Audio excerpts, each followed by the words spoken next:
Hello, everybody. It's Wednesday. You know what that means. It's time for the Stacey West podcast, episode number 387. I am Ben, and I'm joined today by Emily. How are you doing? Are you keeping well? Hi, Ben. Yeah, I'm doing well, thank you. I'm a bit hot. It's warm, isn't it? The weather is... we can't complain too much, can we? But I am a little bit warm. But no, I'm doing well. I'm off work this week, which is also nice. But I'm recovering a little bit because I was at Download Festival at the weekend. So that was a heavy weekend. And yeah, I think I need the time to just recover a little bit from all of that heavy metal and beer. I mean, I can't think of many better weekends, to be honest. I mean, yeah, I had the week off last week, but that was because apparently COVID's still a thing. Yeah, Muggins here managed to catch it and was very poorly for the weekend. So it sounds like you've had a much more enjoyable experience recently than I have. What was the highlight of Download? Who was the best lot that you saw? For me, it was Green Day. So Green Day were headlining on the Friday night, and I was obsessed with Green Day as an emo teenager growing up. I was absolutely obsessed, and I never, ever got to see them live. So as soon as they were on the bill, my boyfriend's been going to Download Festival for like 20 years, and I've always said, no, never, can't do festivals, don't like it, don't like the camping, don't like the crowds, don't like the metal music. But then as soon as Green Day came on the bill, I was like, get me there. So it was incredible. It was like a bucket list moment that I got to tick off. But the whole weekend was really good. Saw some really good bands. I saw Twin Atlantic, which were great. And Korn on the Sunday night. They were also really good. There was a really good atmosphere. So all in all, excellent. But Green Day really for me was a real pinnacle. See, I cannot believe that you missed what was to me the highlight of the Download bill. Apparently the Venga Boys were there on the Thursday night before it all kicked off. They were there on the Thursday. Yeah, they were. They went down a storm. It's amazing, what this metal crowd love a bit of the Venga Boys, but what can I say? They just transcend all the genres. That's the thing. Like, you see a lot of people and they criticize, it's all angry, violent music and all this. It's like, no, you go to a metal show or a metal festival or a punk show, whatever. You will meet the happiest, loveliest people in the entire world, but they are dressed head to toe in black leather and spikes. It's fantastic. Yeah, I had the best time, and like I say, there's no anger there at all. The crowd was so just fun, really fun, and yeah, had a great time with my other half and some of his friends who we met, and they were lovely as well. So yeah, it was great. And like I said never before, and now I'm thinking, well, let's see who's playing next year. So I might be going again.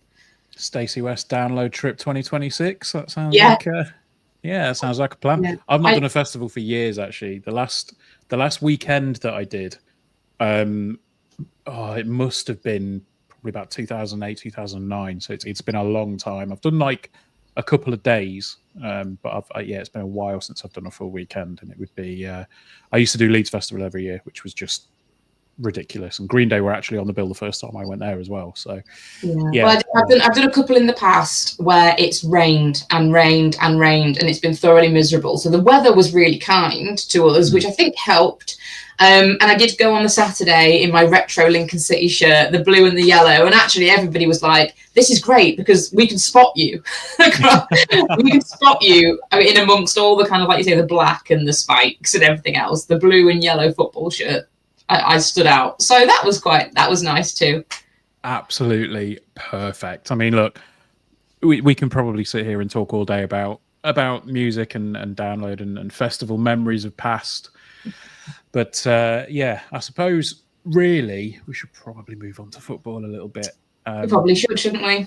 Yeah, there hasn't been too much come out of Sincil Bank this week. I mean, there's been a few bits here and there. Stu has actually just made an excellent segue into the in the chat here. He says leading on to Reading Fest. That's an interesting one. Where Paudie's headlining. I was like, God damn it, that's perfect. I wish we thought of that, Ben. Yeah, apart from the fact that we're going to talk about that a little bit later on in the podcast because we know how to get people on the hook. Right. So yeah, I mean, the bits and bobs coming out of the club at the moment. There's not too many transfer rumours either. There's, it's all quiet on the Western Front. The window reopened. I think it was Monday or Tuesday this week. Starting to see a few more clubs making signings. At the moment, we are not one of those clubs for reasons that we discussed with Jez, Mike, and Liam a couple of weeks ago. So the good news that's coming out of the club at the minute, though. The first piece of news that we're going to talk about is actually following on from some news last week, or a rumour that was in the press that Notts County were interested in Tom Shaw. That has been put to bed a little bit. I think sources have told Gary that that's not the case, according to the blog. But Tom Shaw has achieved his UEFA Pro license, which is a phenomenal achievement for Tom. And it kind of just shows that we're attracting good people to the club at the minute. And I mean, the reading through the list of the cohort, we've got the likes of Gareth Ainsworth is in there. He's achieved his pro license as well. So I mean, he's obviously a bit of a veteran at this point. So Tom's in good company there. Jack Wilshere, who was former interim Norwich City, sorry, not Notts County, Norwich City first team coach there. And Darius Vassell, who's kind of, a casual coach for the national teams. And there's a bunch of names in there. Some of them you'd notice, some of that you probably wouldn't. But yeah, great achievement for Tom, isn't it? Yeah, absolutely. It's really good for him. And I think that, he's a real kind of mainstay of the club. He's been around for so long, even going back to when he made that appearance in the Cowley. He's just been around a long time. So it's really great to kind of follow his progression. And I think it's interesting to kind of think about when we talk about Lincoln City being a club that brings on young players and develops players. It's not just talent on the pitch, so to speak, that we're obviously developing. We're clearly investing in our coaching staff as well, and valuing what they do and want them to progress and to be the best they can be. So I think it's really positive. And the spell that he had when he was temporary manager before Michael came in, there's a lot of goodwill there, I think, when he went into that role. And it's clear that he's popular around the club, isn't it? You can just see from the kind of reactions on the bench and all things like that. He's always kind of in amongst it. If anyone's jumping up and down on the touchline, more often than not, it's him. So yeah, I'm really pleased for him. It's a really good achievement. And yeah, I think it just shows the kind of club that we are. And on the live podcast that we did at the club, Jez and Liam were talking about how Lincoln City is regarded as a club that is doing things properly. We're really highly regarded amongst footballing circles, and I think this is just another testament to that. It's another demonstration of how we achieve that status in the footballing world. So yeah, really good news.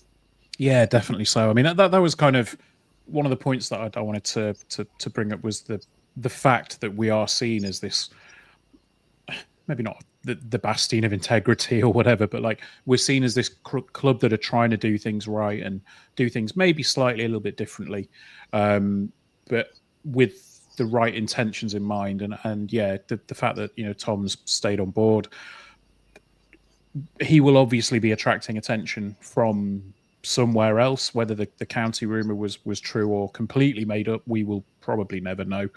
Or if there was at least some nugget of truth in there. But yeah, just a really good achievement for Tom. And unfortunately, that's kind of the end of solid good news, really, for the club for the week. So yeah, I wanted to milk that one a little bit while we could, just to feel a little bit positive about things. Yeah. But yeah, the next piece of news is about Jackson Tomac. So young lad, 14-year-old striker in our academy. has left to go to Nottingham Forest's academy. Hell of an achievement. He said, I'm incredibly excited to join Nottingham Forest. It's a big opportunity. I'm ready to work hard, learn as much as I can, and give it everything I've got. I'm really thankful to Lincoln City for everything that they've done for me so far.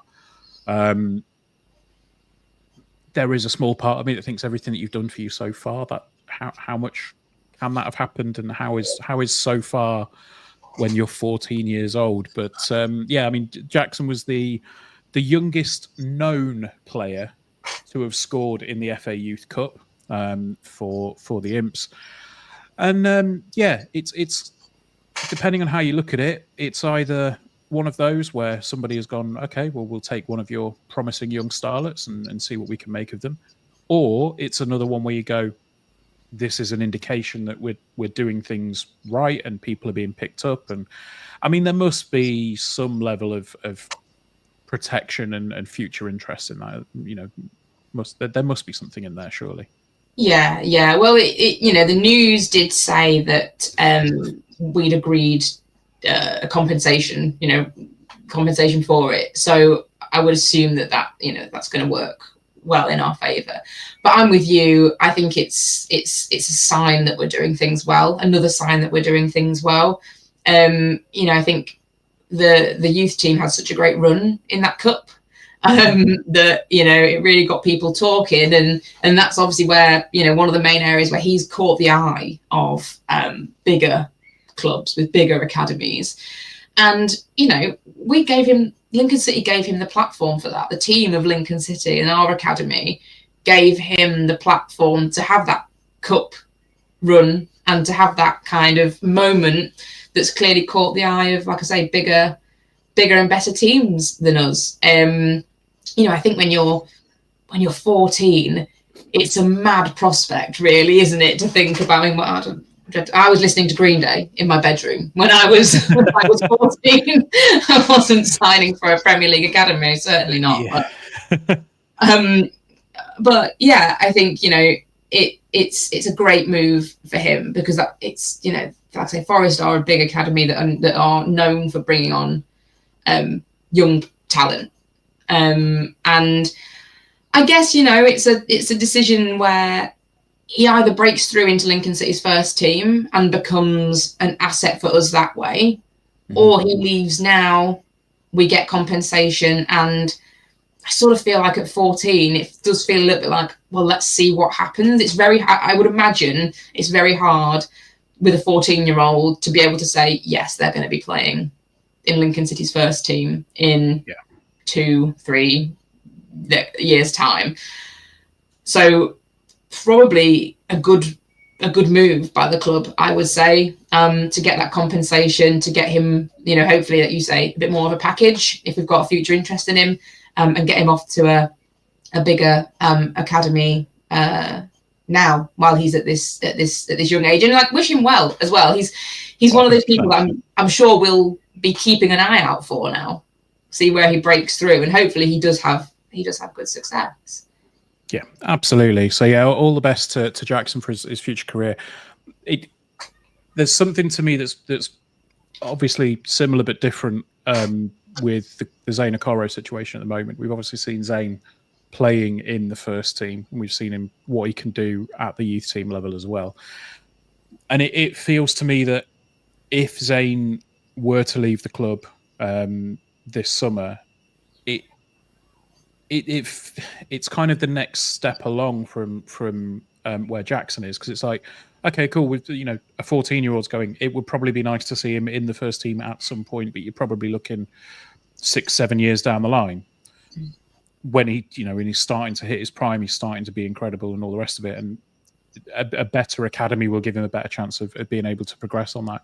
When it comes to Zane, for example, you have somebody that is on the fringes now, and he probably knows that he can get a better deal elsewhere. And you almost want to just say, look, can we keep you and see what you can do?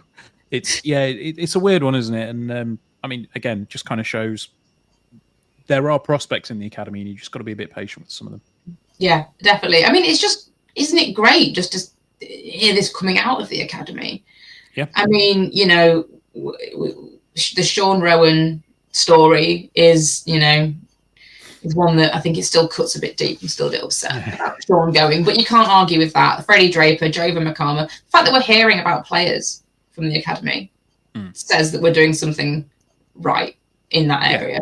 And I guess in an environment, a footballing environment where we know the budget situation and we know what we're up against in terms of bringing in players for a fee, what's the alternative? Is it bringing on youth from your academy and giving them a shot, like Zane, like Freddie, Jovan? Maybe that's where we need to go. Yeah, that's where we're looking. Yeah, I think there's probably going to be some sort of fusion of the two, and we'll continue to see that thriving a little bit. But just to move into a couple of bits, we did ask the patrons for some questions as well. Steve has asked, with Rowan being out of contract before his move, will we still have been able to negotiate an interest in his next move? Obviously, we mentioned Sean there and future interests and all the rest of it, so probably the right time to bring that question up. As far as I'm aware, yes, it was essentially as if he was still under contract that we were negotiating. It's not if you are forced to go down to the tribunal level with a player that's leaving under 24, the tribunal basically will determine whatever that package is. But if you go in and you negotiate with a club before that happens, then you kind of hold the cards in that respect. So by all accounts, yes, we do have a future interest in Sean, as well as the if rumours are to be believed, relatively sizable fee. Yeah, I think that the key words in the statement about him leaving the club were when they talked about a package. Mm-hmm. It's not just a fee. A package to me says there's multiple benefits for us off the back of it, rather than just this kind of compensation fee for him moving on. So yeah, I'm with you on that one. I think I'd be very, very surprised if there wasn't, but I'm fairly sure that the club would do that, and I think the wording for me gives that away. Yeah, absolutely.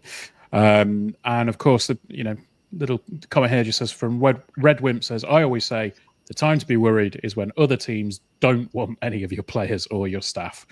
100%, absolutely. Yeah, I think we've not got anything to worry about too much.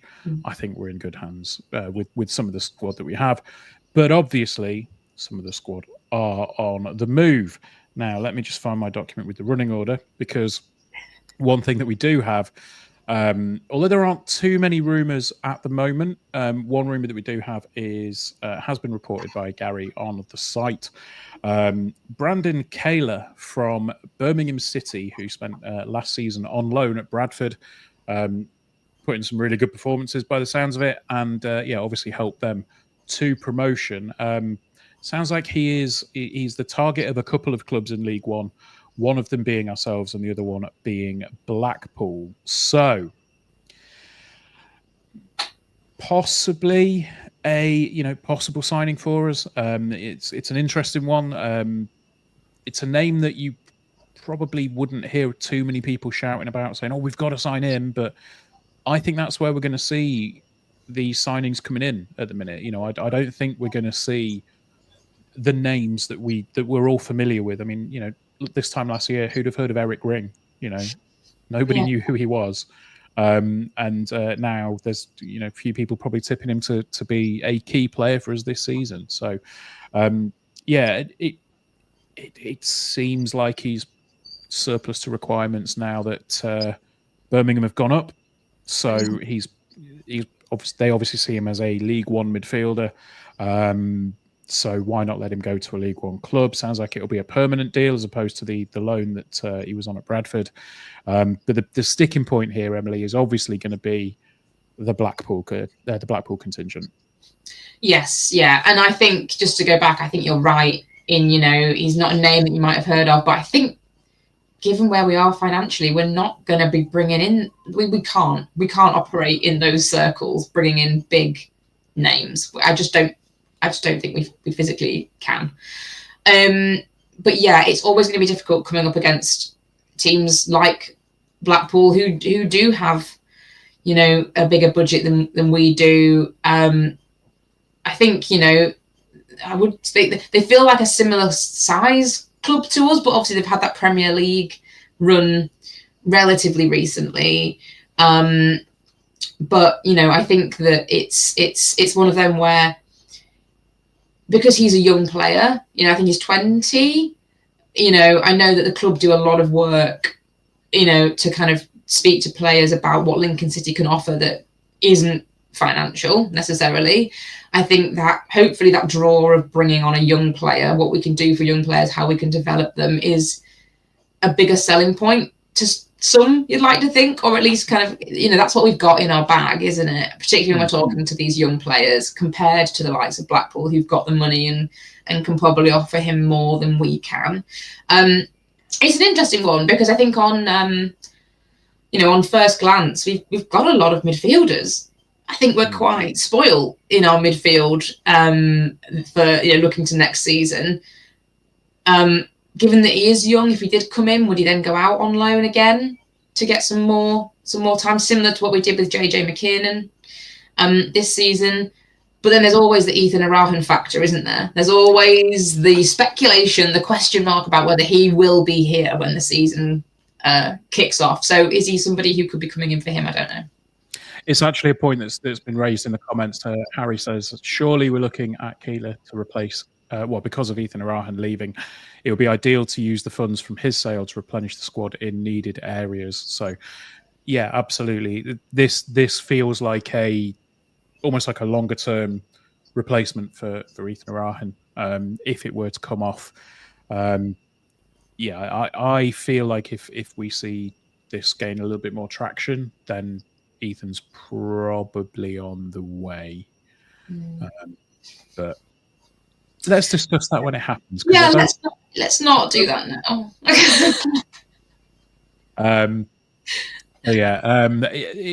Look, it's nice to have some transfer rumours that don't involve players leaving the club. But I mean, Harry again here says, you know, we just need to be patient regarding signings. Jez and the scouting team aren't daft. They know what they're doing. Granted, not every signing will be a hit. I agree with that. I think it's you know, we know that a lot of the transfer window needs to move in order for clubs like us that don't have the funds to play with, to throw around, to be able to make the signings that we want. It needs to, you know, we've heard the club talk about it season after season. Things need to start moving for us to have a chance and get in and to kind of get some of our targets. So yeah, I think patience is the key. Don't panic, everybody. Don't panic. Absolutely. And as Stu says, for those worried about the lack of movement in terms of signings, just read Emily's sign. It'll be read. It'll be read. Absolutely. But yeah, I mean, it is slow at the moment from an Imps transfer perspective, but it always is until all of a sudden it's very much not. You know, I think we, like you say, you just got to wait for those dominoes to start toppling. You've got people way up the line that are probably, you know, if we're looking at bringing a player in potentially from a higher level, we need to wait for them to buy the player that they want in order for them to be released. And I think Liam said to us once on a podcast, it's essentially like buying a house. You know, you put your bid in, you put your offer in, and then you can't actually move in until the chain starts and all the rest of it. So fun times. And I think it's worth saying as well, like, you know, we did offer Paudie a deal.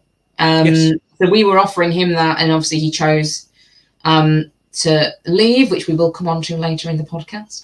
But, you know, there may well be, you know, in terms of budgeting, we could have had one version of the budget that has his new deal and potential wages within it, which now needs to be refigured, or, you know, that money can be reallocated elsewhere. So things need to move within our own squad as well, for us to be able to kind of start making signings.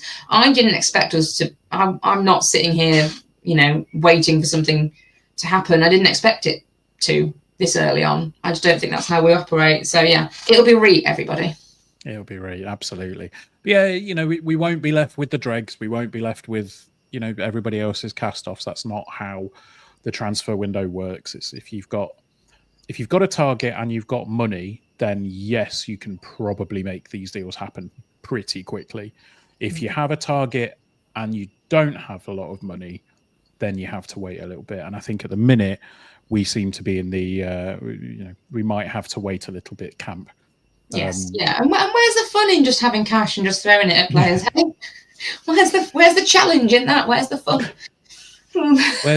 Where's the challenge in that? I distinctly remember Gary saying that when he used to play Football Manager, he would take over another club, buy all of his, and I quote, shit players from his main club for millions of pounds. So all of a sudden his budget went through the roof, so he could spend it on better players. It's like, yeah, that's not how football works. Sadly, there we go.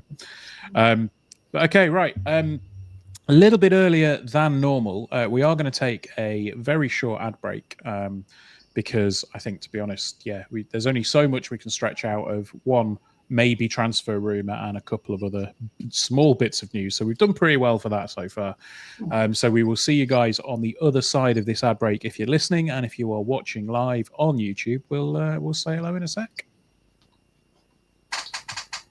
Cool. There we go. 1 second. Hi, Dad. Dad's in the comments. Oh, give me that. There we go. That's gotten rid of that. That's been stuck in my throat for the whole first half. So, yes. Hello, Emily's dad. There we go. Right. Let's go through the comments. Let's see who is in. So Steve is in. Steve is who asked the question about Sean Rowan. We've got Andy in. How we doing? Jacob's here. Good evening, Ben. How are you? And Emily, up the imps. Absolutely. Andy Brown is in as always. Dom is in. Evening, everyone. Stu is in. Probably keeping an eye on things so he knows where to clip things up for TikTok and all the rest of it. He does. I don't understand TikTok. I'm 39 years old. I don't get it at this point. Neil says, good evening, everyone. Jason's in, says evening imps. Claire says, evening, guys. I look forward to listening to this on my morning dog walk.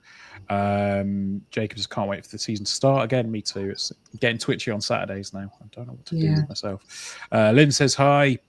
That's my auntie. Hello. The family friend. Red Wimp says, so we need to be cheering for Huddersfield to get promoted. Boo. Bittersweet. Yeah.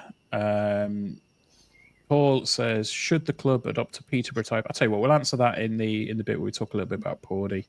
Sarah says, hi peeps, we'll listen tomorrow, just sorting the kids out. Flossie's in, late to the party. Good evening. Well-deserved drinks break. Absolutely. It is roasting in here. I was saying to Emily just before we went on, I bought an air conditioning unit a couple of years ago when we had that really big heat wave, and it's currently upstairs on our landing, and I'm missing it in this room. It's horrendous. Only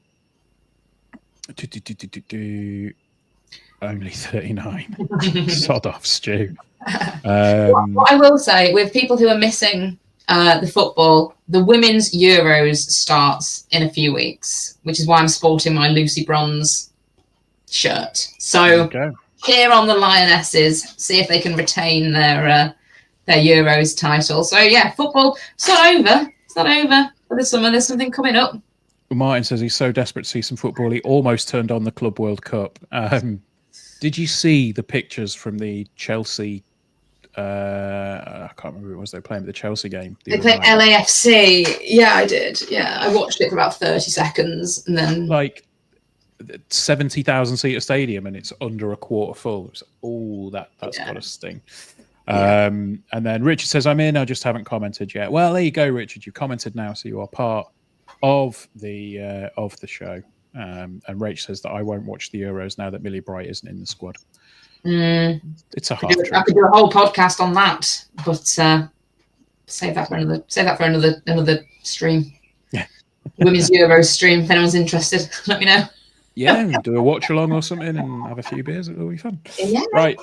So we'll come back in, and then we will talk about the big news of the week and have a good old little bit of a game, I think. Not quite a game, but a bit of a feature. So, right, we'll come back in 3, 2, 1.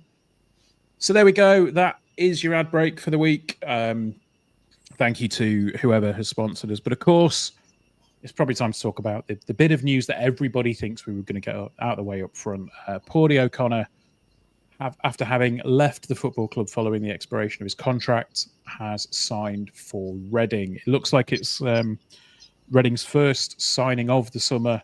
Bit of a statement of intent, maybe, with Paudie. He's joined them on a 4-year deal. I've seen some people, say, no, it's a sideways move because it's in the same division and all the rest of it. But I personally feel it's a bit of a step up for him in terms of the size of club. I mean, obviously, Gary and Chris last week spoke about the lack of movement from League One up to the Championship, given the sort of investment in Championship clubs in players coming in from overseas. Are we surprised to see Paudie O'Connor go to a League One club? And alongside that, are we probably surprised at the length of the contract? Maybe.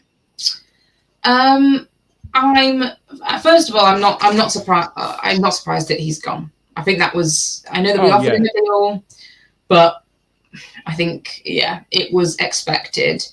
I think it's disappointing that he's gone to a League One club. I think it's the same sort of feeling with Sean Rowan. Mm-hmm. It does feel disappointing, but I do agree with you that Reading are a semi-step above from Lincoln City, just due to the size of the club.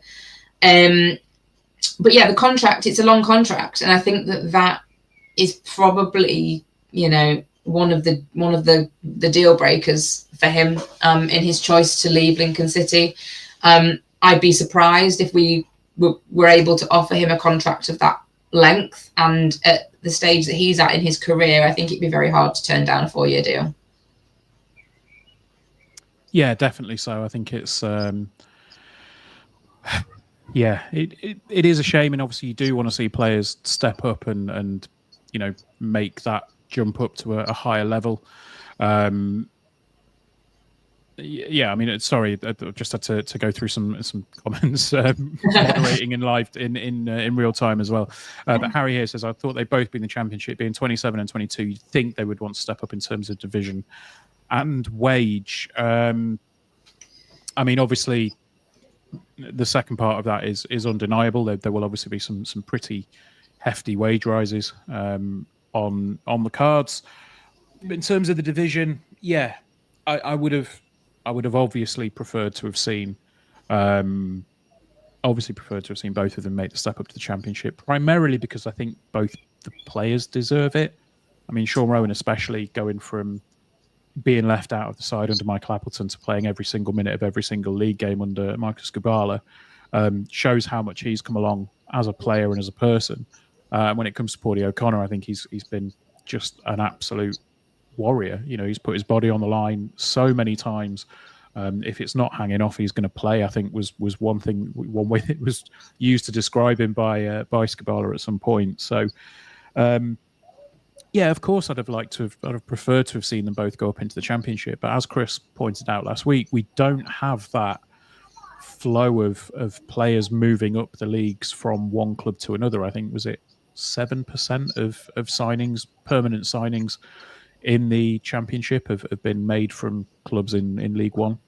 There's been a couple, a small spattering of those from League Two, but the rest of them are all coming in from overseas. I also think it's another very stark reminder of the budget situation. And I sound like a broken record now, going on and on about it, but clubs in our league, in League One, can now offer probably equivalent to Championship level wages, certainly kind of bottom half level Championship wages, and that's just a really stark, quite depressing reminder of the kind of the finances and where they are in League One and what we are up against. But you're right. He's been a warrior. I think that is the word. He will be missed. He'll be massively missed. I think he was the captain, and he just, that mentality that he had, like you say, I think he had a dislocated shoulder for most of last season and kept going. And there's so many kind of memorable moments. I have seen the tackle which I'm doing in inverted commas, that he committed against Exeter, his yellow card. I've seen that resurface a few times on social media over the past few days. But yeah, he'll be a great miss. He was an absolute sort of champion defender for us. There's no doubt about it. Every time the ball came in the box, he got his head on it. Yeah. And we'll miss it. We'll miss that for sure. We will. Yeah, I mean, old school centre back. I edit, I kick it. I think it was pointed out last week again by Gaz and Chris. Maybe potentially struggling in a 2. If we were to be keeping him and seeing shift into the 2 centre backs, but I think that might be just clutching at straws a little bit to make things feel all right now that he's actually confirmed to have left the club. But yeah, it's going to be a huge hole to fill. I mean, obviously we do have some players in at the minute. Tom Hamer, Lewis Montsma is still on the fringes. That hopefully might be able to come back in and re-earn that spot that he had before. Because essentially we're going to be, well, let's face it, right now it's going to be Adam Jackson and another in terms of that centre-back pairing. So obviously we will need to replace Paudie. So we'll see what happens in the coming weeks. Just going through some comments now. It's a fair comment. Says, I couldn't see us offering Paudie 4 years. We only do that for players with a sell-on value. He's 28 at the start of the season, which takes him to 32. Yeah. It's an interesting point as well. I was just thinking about this as we were talking then, in that, I think that both Sean and Paudie moving to League One teams, they probably think that those clubs have got a better chance of securing promotion to the Championship than we might have. But I think with Sean, given his age, if Huddersfield don't get promoted in the next year, 2 years, there's another move for Sean. Yeah. Upwards, potentially. Like, he would be right at his prime there in his mid-20s. There's a potential for another move upwards. Well, as with Paudie, if Reading don't go up this season, next season, he's going to be knocking on 30, which, ancient. But he's going to be knocking on 30, and there won't be another opportunity. I wouldn't imagine he'd be moving up again into the Championship with another club. And even if Reading did get promoted, as he was at the latter stages of his contract, would he be kept? So that's interesting. I think that's interesting. They obviously, they've just had their ownership. They've had the takeover with the new owners, who said in their news article that they wanted Paudie, and they see it as a statement of intent. So they're obviously going for it. They're going for it. And they probably want promotion, of course, sooner rather than later. Yeah, definitely. And it's the important thing there, as you say, is about the timing of the contract. And I know when we spoke to Jez at the live event, he did say if we'd have known that Paudie was going, for sure, we would have known by that point. So obviously something's come along, and well, let me say something's come along. Obviously, Reading have come along and said, right, this is our plan. This is where you fit into that plan, and this is what we're prepared to offer you. And it's undoubtedly going to be substantially higher than we could have afforded to meet, which is a bit of a shame. And I just think there's there's a strange balance to football at the moment when it comes to wages. We've heard some numbers flying around for some of the players that are joining League One clubs, and it's ridiculous. And how do you begin a conversation? If you're a football club that is trying to do things in a sustainable way, how do you start a conversation if somebody comes in and says, well, my player wants £7,000 a week? You're like, well, we can't afford that. That's our top earners are nowhere near that. You go, oh, well, all right, bye then. And that was a player that you thought would have probably been $2,500 a week a little while back. It's ridiculous. And that's where I think the reputation of, our club amongst other football circles comes from, because I know I joked earlier, like, where's the fun if you could just throw money at things? But it's got to be easier. It's got to be an easier way of doing things. And actually, we have to do things the hard way. And if we can pull it off, then that's where our admiration from other clubs does come from. Yeah, it's the old adage, isn't it? Money doesn't make you happy, but it can definitely improve your bargaining power. It does, yeah. And just on Paudie as well, I think his Paudie O'Connor's agent, isn't he related to the Reading manager? Is that correct? So yeah, I think he's the Reading manager's brother. So that, there's a link there that probably aided conversations, and I think that you can't ignore that link. Yeah, absolutely. Absolutely. But look, I think, the bottom line is he's gone over to Reading. He's going to be a huge miss for us in terms of a player, but also as a captain. There is a couple of comments here. Where are we? So Keith says, players come and go, always have, always will. Did a good job for us, but the club is bigger than any player. 100%. And Paul says, would you offer a 4-year deal with the caveat that you don't stand in the way if a championship or higher level club came and knocking? It's difficult with somebody like Paudie, because I think if we have the ambition of, the aims of getting into the championship during that contract tenure, then if you start doing really well and he is a standout, how on earth do you then manage that in a January window if somebody's, let's say, for example, Paudie O'Connor had stayed, we somehow managed to put together a really good run leading up to Christmas. We're in the top 3, top 6. We're looking like we're going to cement a place somewhere in the playoffs. And then January, a championship club comes along, lower end championship club that realistically is only by that point 2 or 3 places above us in the league, in the pyramid. If they then come along and go, we want your defender because our defense is crap, that clause in the contract suddenly goes, oh well, he's allowed to go and talk to them because technically they're at a higher level. So yeah, I wouldn't really take that risk, to be honest. No, and his age is a factor as well, isn't it? 4-year deal. Like I say, I don't think he'd get. I don't know if he stayed with us and we didn't get promoted in the next 2 years. He's going to be, in the kind of the final few years of his career, probably at that point, or getting that way at least. And does the door close then for an opportunity to move into the championship? Yeah, absolutely.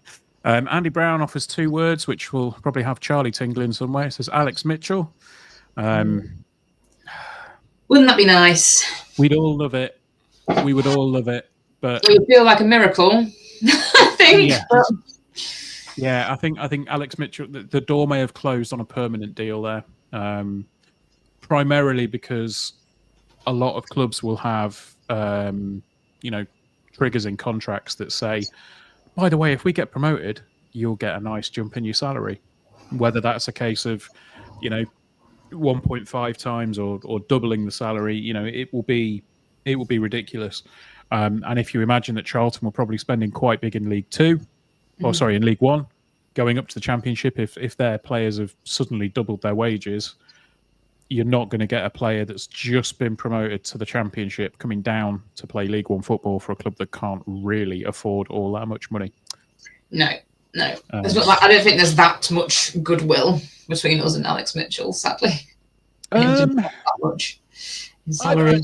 I mean, obviously there is a lot of love there. Both, of course, it goes both ways. But yeah, I know what you mean. I did see somewhere today actually that made me think about my principles a little bit. There's a news article doing the rounds about. This is a massive tangent, by the way. OpenAI, the AI company, apparently Meta, so Facebook and that lot, have been trying to poach their some of their best people and offering sign-on bonuses essentially.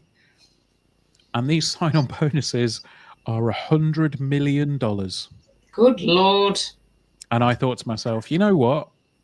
Yeah, that's probably my price. I would absolutely refuse to work for Meta and Facebook. But if they said, right, we'll give you a job and £100 million signing on bonus, not even a salary, like that's what they were paying people to sign on. I thought, bloody hell. Yeah, that'd be nice. You could buy a lot of air conditioning units for that, Ben. I could live in a fridge, it'd be magic. I could buy the football club for that. So right.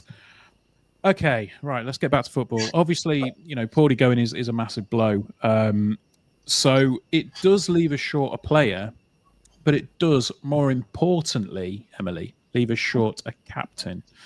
So we threw the question out into the Stacey West group chat, knowing that we had the podcast to do tonight. We said, let's have some suggestions for who we think will be our captain. So this isn't necessarily who we think will definitely be the captain. We've got, I think, between us, we've got 4 names. So I'm going to bring in, by the magic of video, I'm going to bring in Mr. Gary Hutchinson to give his opinion of somebody that may be considered for the captaincy. So here we go. Captain is an interesting one. I think there are a couple of obvious choices who no doubt you guys will already have discussed, but I'd kind of like to throw James Collins out there. Now, there is an argument against having your striker as a captain. It backfired on us when we had Tom Hopper as captain and were reportedly missing out then, or were potentially missing out on targets because our captain was our number 9, and therefore another striker thinks, well, I'm not going to come in and dislodge him. So I can understand that. But I do think that there is an acceptance generally this season that James Collins will be our number 9, and therefore, with that kind of being cemented, there's a strong possibility that we could name him as captain. Why would we name him as captain? Well, I think you've seen him on the field. He does come across as a leader. He drives standards, but he does it in the right way. When he berates a player, it's not kind of like an angry Chris Maguire berating. It's more of a let's get it over and done with berating, and then he's fine again. He's got a lot of experience. He's been in this division many times before. He's been a leader in this division many times before, leading from the front, not necessarily as a captain. I think that he's got a lot of the qualities that you look for in a captain in League One. Age is always a thing. I think that your captain does tend to be a little bit older. In any friends group, in any social group, in any age group, in any group at all. Age almost becomes like a rank, doesn't it? If you're in a group, the older person, if they've got a little bit about them, a little bit of control, a little bit of experience, tends to then come to the front rather than sitting at the back. So I think there are arguments for James Collins. There are obvious arguments not to. One of my own personal beliefs is that the captain should always have the game going on in front of him, not a lot behind him, which does kind of counter the argument. But there's got to be a conversation around James Collins being our potential captain this season, in my belief. So there we go.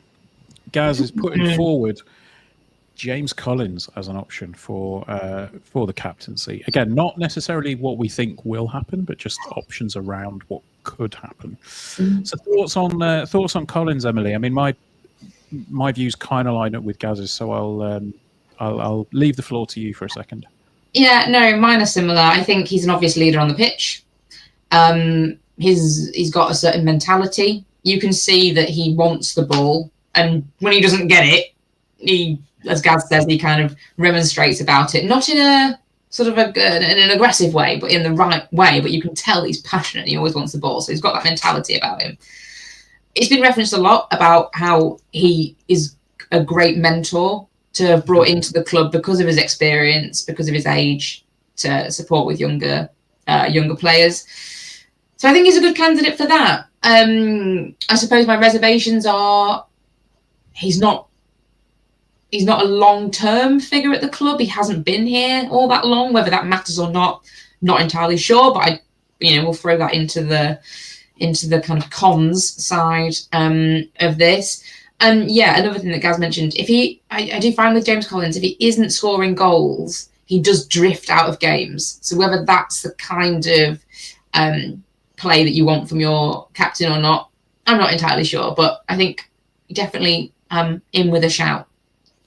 I mean, there's an easy solution to that one, and it's just he never needs to stop scoring goals. That would be perfect, wouldn't it? Yeah, it'd be beautiful.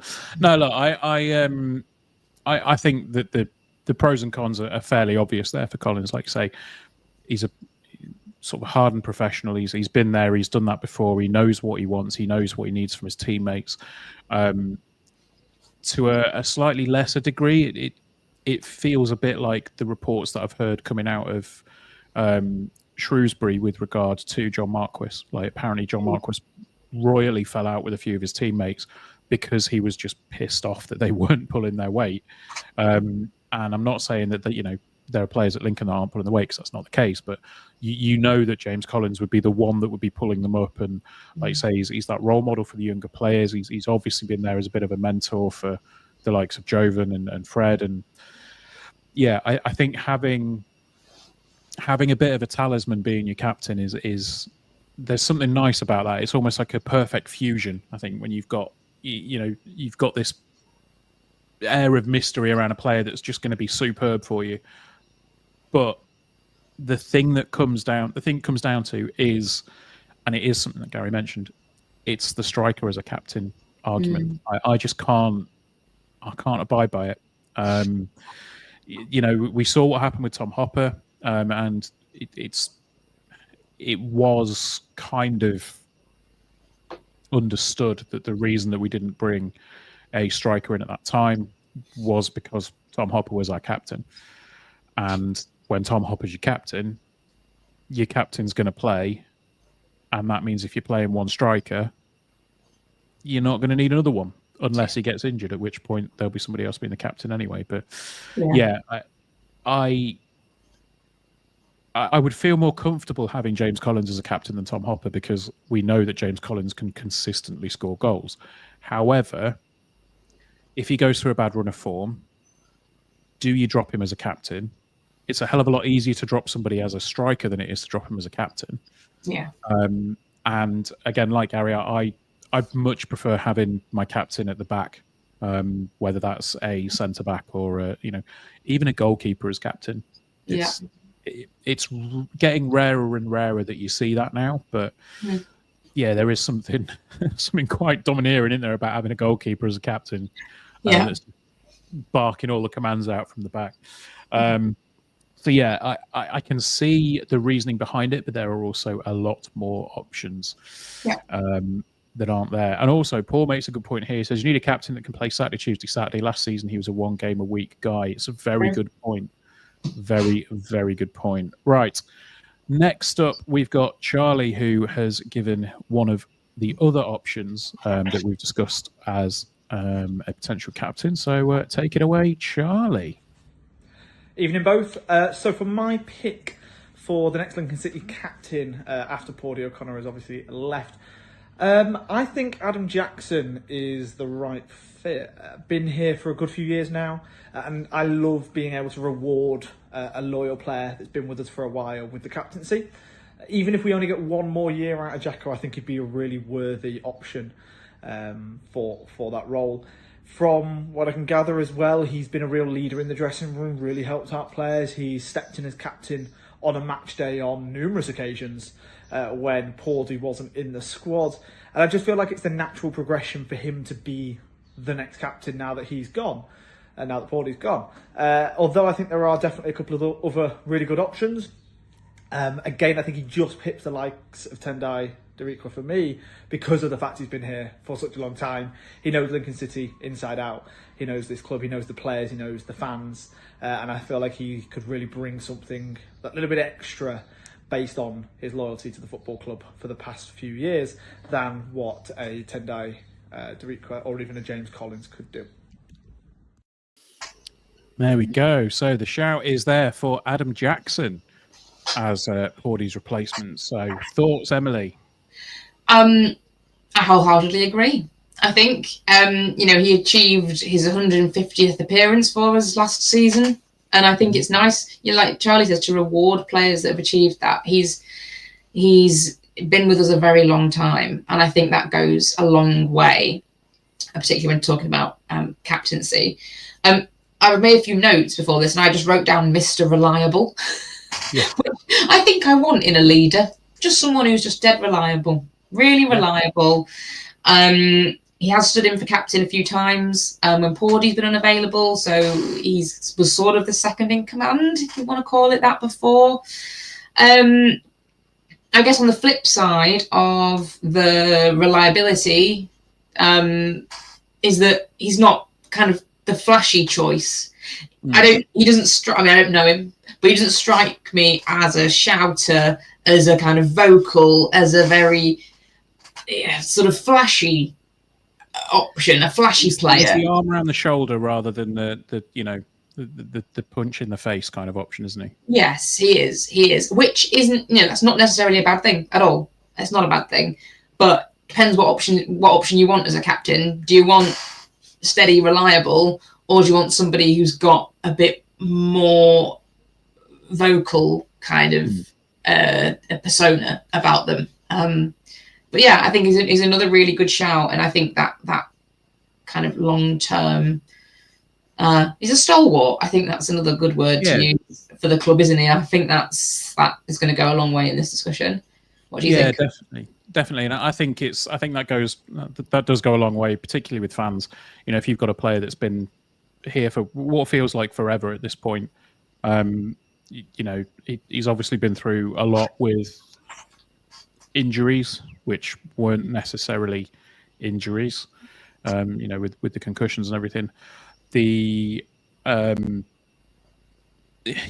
discussion is there for me for Jacko, certainly, and obviously being kind of the vice captain at the minute, it's almost like that natural succession, isn't it? For you get moved up. It's like if you're at work and you see your manager gets promoted or leave, it's like, cool, well I'm in the boat for that. And they know we're going to get somebody else in, and then they're going to get that. Yeah, probably a bit annoying. Not speaking from experience, definitely on that one. But I wouldn't have any complaints if Adam Jackson were to be made captain. One that I think may be a little bit of a wild card, and I think it's one of the 4 names that you had written down, completely free of any prior discussion. We found this out when we joined the room to start the podcast this evening.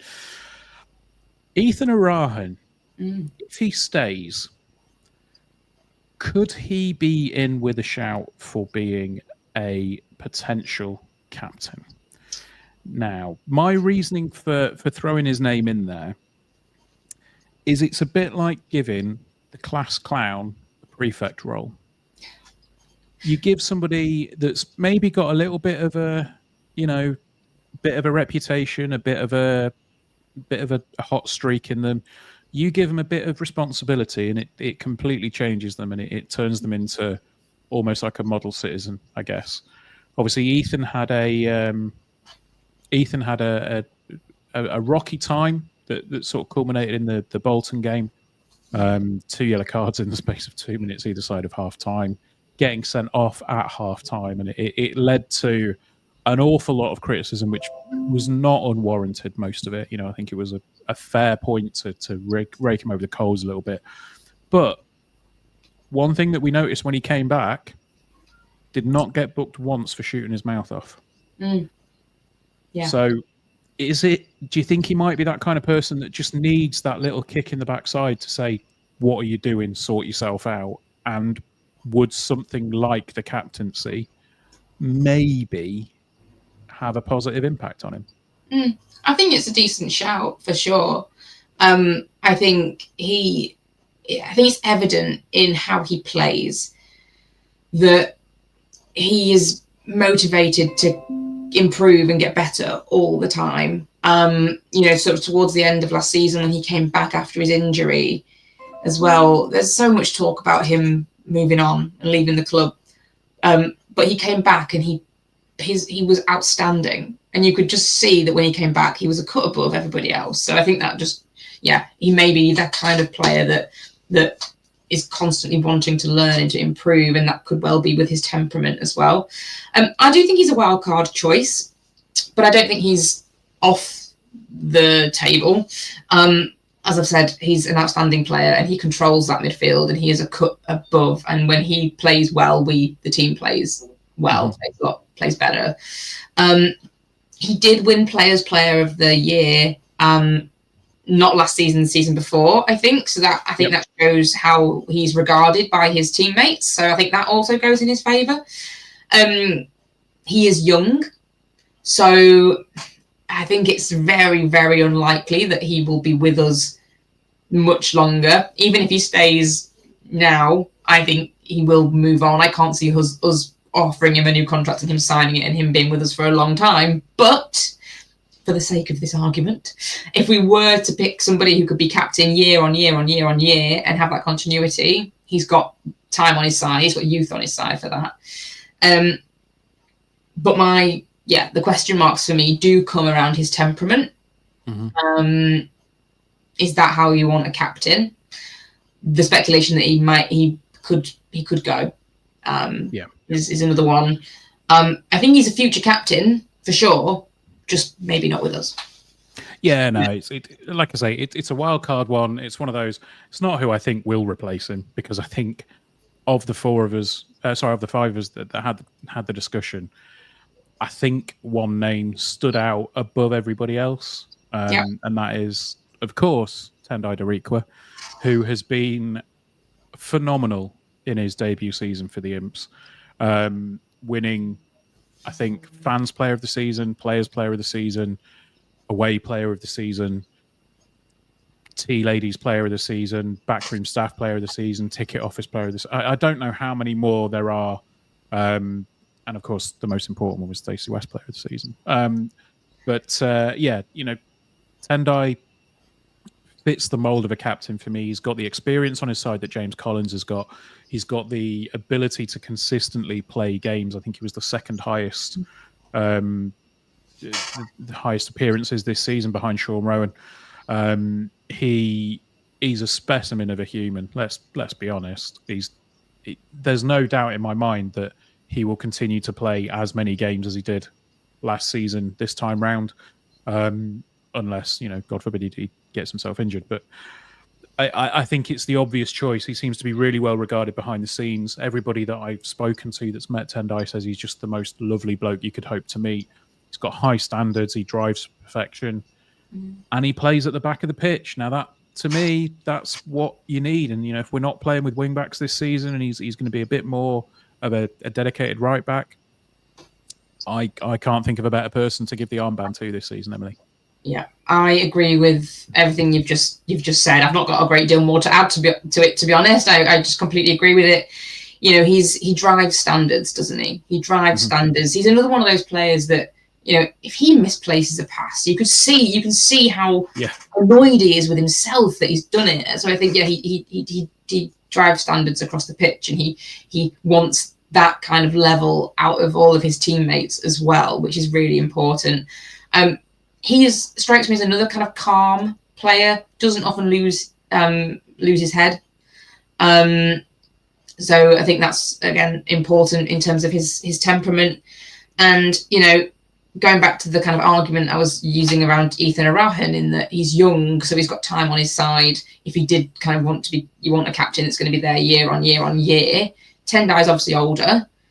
However, I don't think that should be a concern, because, as you rightly mentioned, look at the number of games that he managed to play last season. I think he missed league game because of the birth of one of his children, and that was it. So no injury issues. Acceptable, isn't it?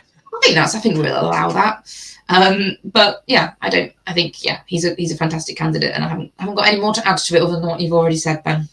No, there we go. So, I mean, to be fair, like, a lot of the comments basically say the same thing. We've got Tendai, Ethan Hamilton, Conor McGrandles could be a good choice. I mean, again, having somebody in the midfield is a sensible option. They're back and forth all the time. I kind of think that you should have a central midfielder or a defender somewhere as your captain. If you've got other nominees for captain, keep commenting down below. Definitely. Stick in the chat. I think what comes out of it, though, is that we've got a whole raft of people that we feel like are good enough candidates for it. Is a good place to be, isn't it? Yeah, if you build a squad thinking, we've got no leaders. If you build a squad full of leaders, then you're going to be spoilt for choice, and it'll be a good group. Walter says it'll be interesting to if any of the new signings might become the new leader. It's a fair point. We could sign somebody that's like Michael Bostwick again, and then all of a sudden it's like, right, well, we know who the captain is now. Yeah, you don't mess with them. You bring in somebody that basically looks like Brock Lesnar with a pair of football boots, and you think, okay, I think I know who the captain is now. Very, very true. But yeah, the best suggestion in the whole of the chat so far has to go to Paul, who says, if you bring back Toff, make him captain, we'll be champions by Christmas. Oh, I mean, that would be lovely, wouldn't it? That would be a miracle, I think, unfortunately. Yeah, what a man. No, did you see his video for leaving Forest? I did, yeah. Yeah. I did. What a lovely bloke. The bastard made me cry. Yeah, Again? it's a lovely video, and it just shows that, you know, even though he's moved on and he's gone on to bigger and better things, like he's still very, very highly regarded, and it just sounds like it's a decision that he's made to leave the club and find somewhere that he can play week in, week out, which yeah, fair enough. And I love that man. I love that man. I know, we know you do, Ben. I know. You never know. One day, never say never. He promised me once. He probably said, "You have my word. I will return. I will be back at Lincoln City at some point in the future." I was like, I'm going to hold you to that. That sounded incredibly threatening.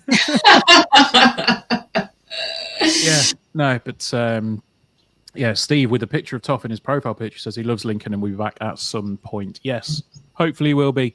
Obviously, it's a bit too soon now to take the pay cut from the Premier League to League One, where we're not paying huge amounts for wages. But yeah, it's only money, isn't it? And what was interesting in the video was he talked a lot about, he felt kind of emotional dropping his kids off at the school and thinking this might be the last time that I do this at their school, because obviously they uproot their lives to move to whatever club's offering them the deal. And I just thought, Lincoln's not that far away. You could probably commute to that school, Toff.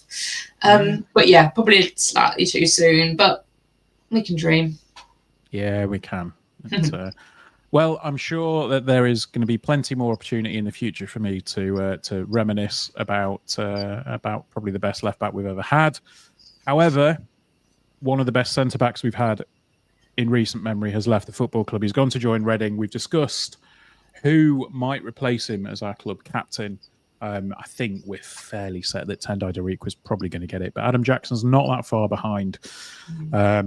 So that is probably, unless do we have anything else that we need to chat about? Nothing more from me, Ben. No, I think I'm going to go and have a cold shower because it is very, very, very warm in this room at this point.